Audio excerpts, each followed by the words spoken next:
Each and every one of us are has-beens, wannabes, or heroes.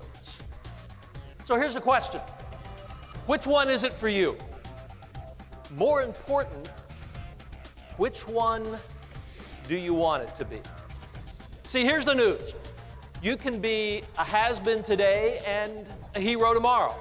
Or you can be a hero today or a has-been tomorrow. Ultimately, heroes are known by their results. You and I know it. It's the same way from the classroom to the boardroom.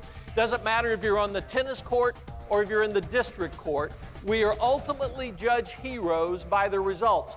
And so if I were to ask you, are you a has-been, a wannabe, or a hero? The question comes down to is, how do each of those folks deliver results? You see, the has-beens do what they've always done. If you work for a has-been organization, the 7 last words that you live by are, we've never done it that way before. If you're a wannabe, you change to deliver results no matter what. You just go with the wind. If you're a hero, however, you approach results differently. Let me see if I can frame it this way. A few months back, I went to an outdoor concert. Now, it was a beautiful night. About 20,000 people were sitting there, and I went to hear this alternative rock and roll band. Now, I'm not going to tell you the name of this band. However, if you've ever seen the movie Shrek 1, you've heard this band. I'm a believer that you've heard this band. So I walked into the concert stage. You've all been there, this outdoor arena type environment. And I walked past the guy selling the T-shirts. And as I walked past, I asked him, so how's the show going to be tonight? How's the night going to be? And he said, oh, this will be great.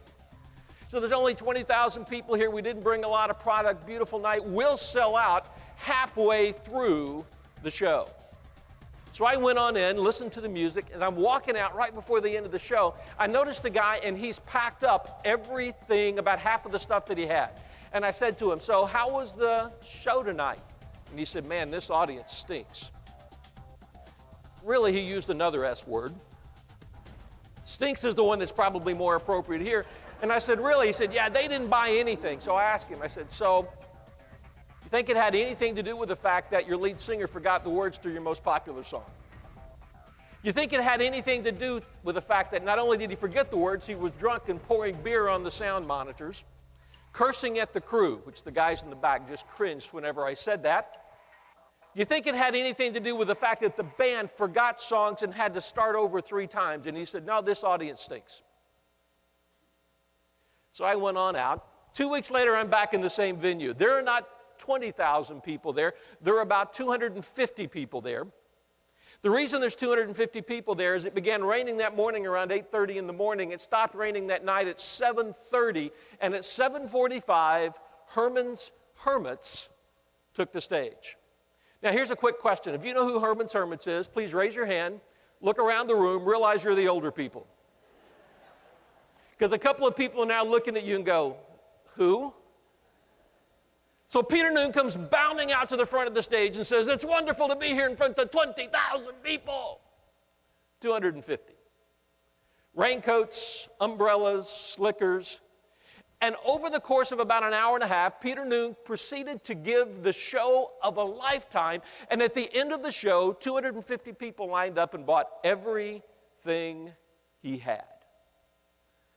So I had a couple of minutes to spend with Peter Noon. Before you think that's a real big deal, remember there's only 250 people in the audience. It didn't really take that long to get a couple of minutes with Peter. But I told him my experience. 2 weeks ago this happened. Tonight this happened.